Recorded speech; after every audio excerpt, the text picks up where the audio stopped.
Бибігүл ханым, бүгін біз сізге сертификат берген отырмыз. Сіз өзіңіз бірінші осы нүктелі массажды қайдан естіп келдіңіз, сол жөнінде айтып берсеңіз. Мен негізі остеопатпын. Бір күн өзім Инстаграм ашып қалсам, Тұмар ханымды көрдім. Және ол кісінің маған сөйлеген сөздері, жасаған істері, бүкіл емдеген адамдарын көріп, мен өзім қатты қызықтым.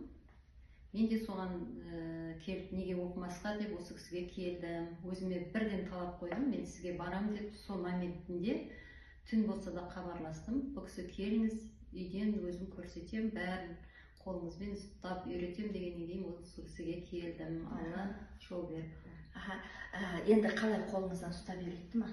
Әрине, мен барлығына қанағаттандым. Бірінші біз теория жүзінде үйрендік, қазір практика жүзінде. Мен бүкіл бұл кісінің жасап жатқан науқастарының бәрі рактен химия алып, өз-өздеріне енді келіп жатқан адамдар, емдеп жатқан кісілер, мен солардың бәріне жасаған массажын көріп, мен өзім де соларға қазір массаж жасап болып тұрмын. Қазір жалғастырамыз.